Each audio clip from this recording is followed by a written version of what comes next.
Hi everyone, I'm out today to try and capture some of that early autumn goodness. It's just a magical time of year for landscape photography and I'm super excited about what the next few weeks have in store. Today I'm at a location called Benro, which I don't know if you've seen the news in the last few days, but it's the area on the Isle of Man, or close to the area on the Isle of Man, that was actually hit by the flooding, and we had an absolute torrent of water here. And I'm seeing a lot of the damage as I'm actually walking up alongside this river at the moment. So I'm going to see if I can try and find any sort of autumnal compositions next to this river, and yeah, try and capture some of these early kind of leaf changes, the browns, the yellows, the reds, see if I can find any. There's some good news with regards to my circular polarizer. If you watched the video 2 or 3 weeks ago, I kind of announced that my polarizer was stuck onto my Lee filter holder and I couldn't get it off, and I had an absolute huge collection of suggestions on how to actually fix that, and thanks very much for everyone who contributed their thoughts.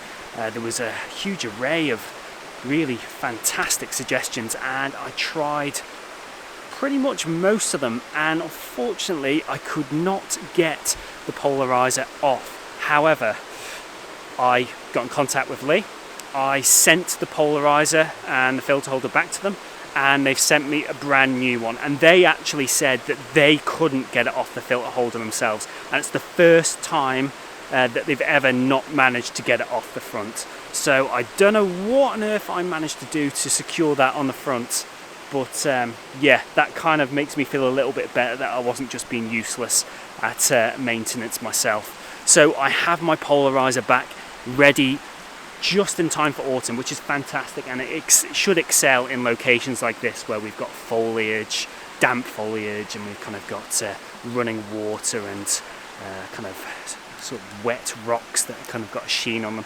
So I'm super excited to get back out with that because I've kind of missed not having it for the last week and a half.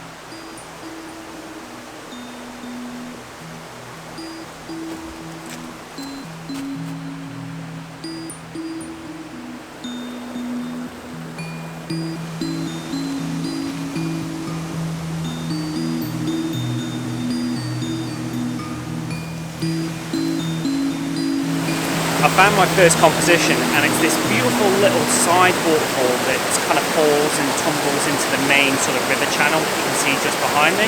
So I've got my camera set up just here, quite high on the tripod, and I'll talk you through my exact composition sort of thought process with regards to this image. But before I do that, I just thought it'd be interesting to point out, you see behind me all of this grass and reeds, how they've been flattened.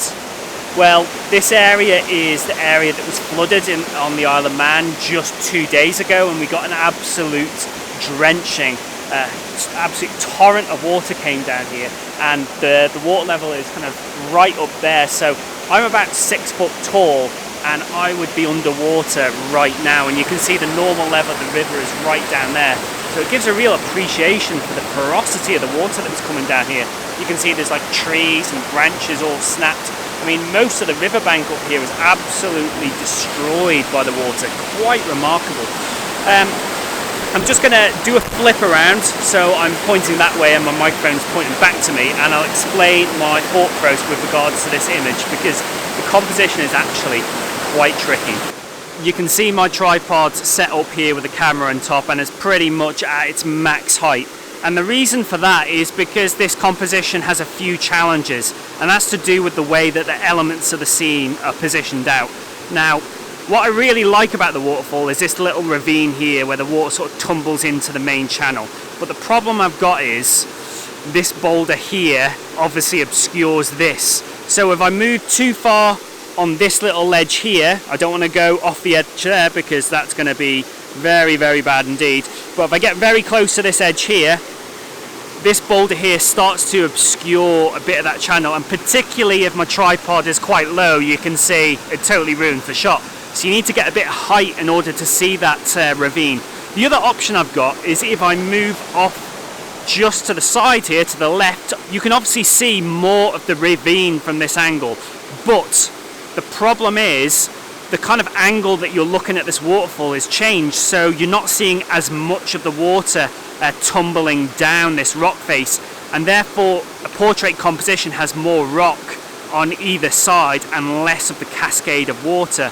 So it's kind of between a rock and a hard place here, pardon the pun, because I don't think there's any perfect composition here. There's elements that the composition is stronger by going to the left, and there's elements where it's stronger to the right. I think the position I found here on the tripod is probably the best compromise, and by getting up high it allows me to see down into that ravine there, to see the waterfall, and I get a nice kind of balance between the rock either side and the cascade. What I particularly like about the composition here is actually just this fern here, which is positioned kind of in the top left of my shot. It's just perched right at the top of the waterfall, and I think it looks really, really quite beautiful. Settings wise, there's a few compromises I've had to make with this image. It's really quite dark in this area of the actual forest. That means that it's kind of shaped the settings that I've dialed in here. Now I'm shooting at about 1 second, which is actually longer than I would usually shoot waterfalls at. I prefer to shoot in the region of about ½ a second because I think you capture more detail in the water.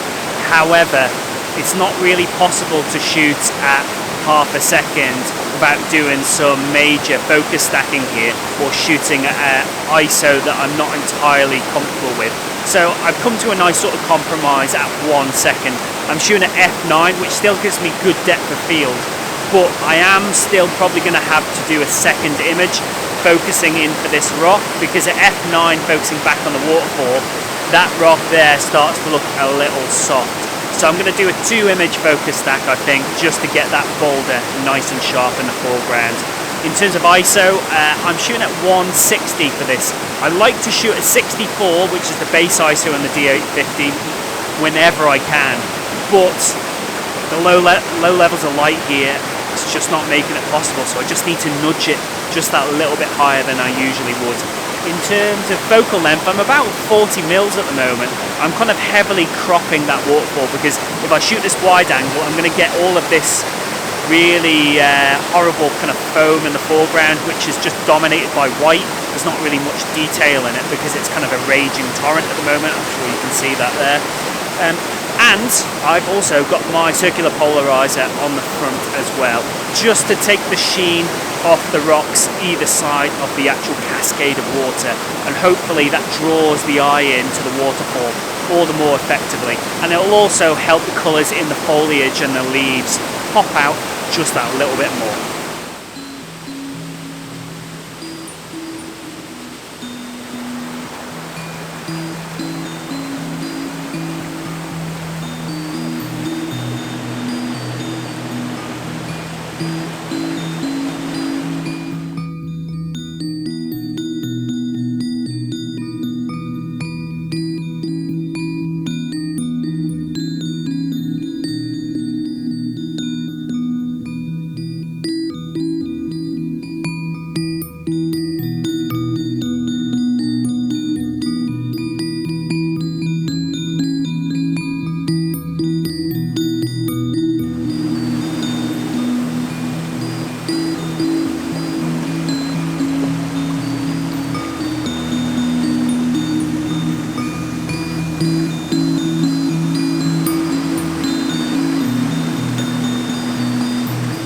Quite happy with that first shot, but if I was to critique it, I would say it doesn't really have the feel of autumn in it.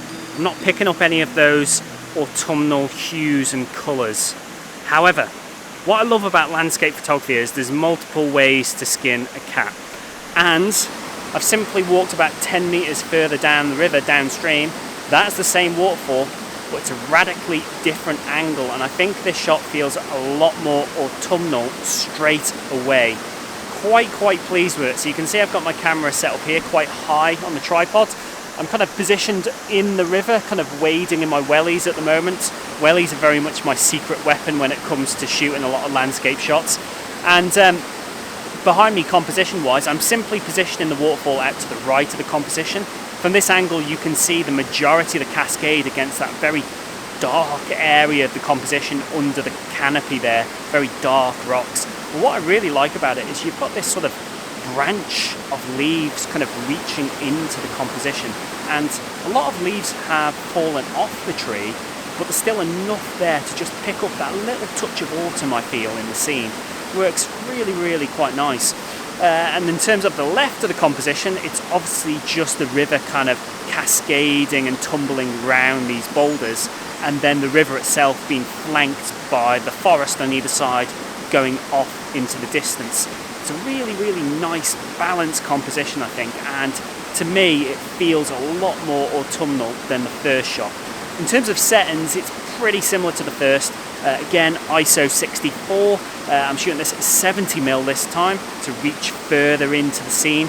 I've managed to get my shutter speed down to half a second, which is that magic spot I find for taking waterfall shots and just generally images of moving water full stop. And I am shooting at f8. I've managed to open that up and let a bit more light in because I don't need as much depth of field here because everything I'm shooting is quite far away from me. So overall it's working quite nicely.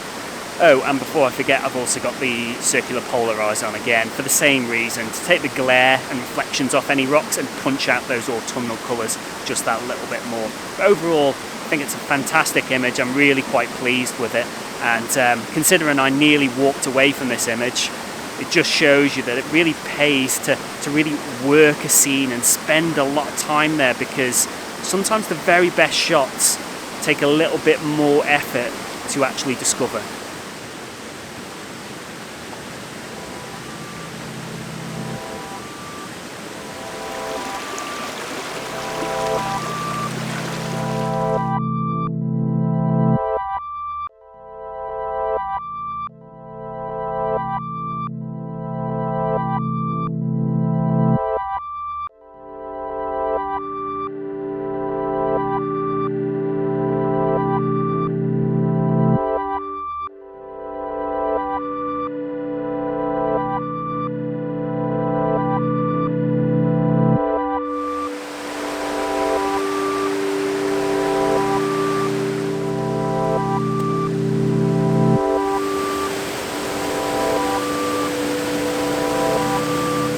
That's a wrap for today. It's starting to rain and I really don't want to get caught out in that. I think it's quite abundantly clear to me that the autumn colours aren't quite there, but they're really not far away, and I think that window of opportunity to shoot those beautiful autumnal scenes is really quite imminent. And the funny thing about autumn is it can be quite a fleeting season. It can be quite unpredictable from year to year. So I would say if you're waiting on the sidelines for the best time to get out there, there's no time like the present. I would say go out there, get a feel for your locations and get a feel for how the leaves are turning in your local area, because right where I am, they feel like they're just on the edge of turning quite fantastic. So I can't wait for the next couple of weeks and what it has in store. Thanks very much for watching today. If you've got any thoughts on the two images of the waterfall, pop them down below. And if you haven't yet subscribed, well, what are you waiting for? Click that button below. I'll see you all soon for some more autumnal shooting. Goodbye.